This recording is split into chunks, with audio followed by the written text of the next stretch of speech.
Ika-28 Kabanata. Muling nabuhay si Jesus. Madaling araw ng linggo, makalipas ang araw ng pamamahinga, pumunta sa libingan si Maria na taga Magdala, kasama ang isa pang Maria upang tingnan ito. Biglang lumindol ng malakas, at isang anghel ng Panginoon ang bumaba mula sa langit, at iginulo ang bato na nakatakip sa libingan at inupuan ito. Nakakasilaw na parang kidlat ang kanyang anyo, at puting-puti ang kanyang damit.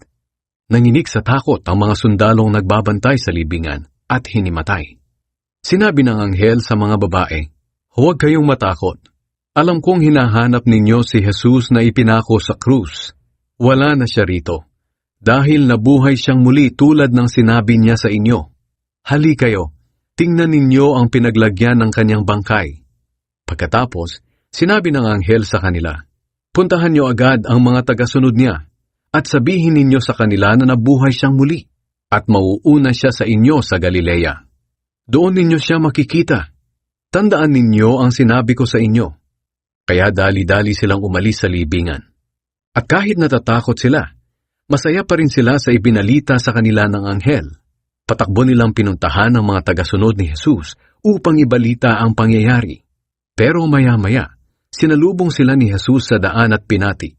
Lumapit sila kay Jesus, niyakap ang kanyang mga paa at sinamba siya. Sinabi sa kanila ni Jesus, "Huwag kayong matakot. Puntahan ninyo ang aking mga kapatid at sabihin sa kanila na pumunta sila sa Galilea. Doon nila ako makikita." Ang ulat ng mga gwardiya.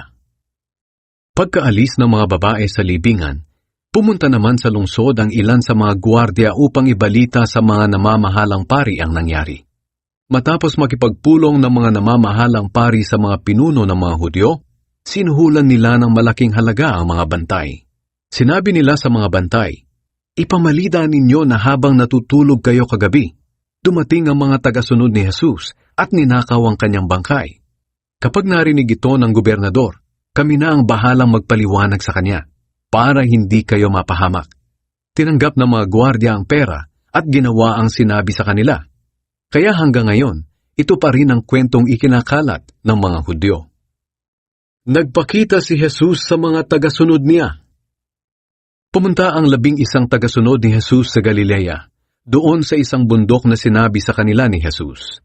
Nang makita nila si Jesus, sumamba sila sa kanya, kahit na ang ilan ay may pagdududa.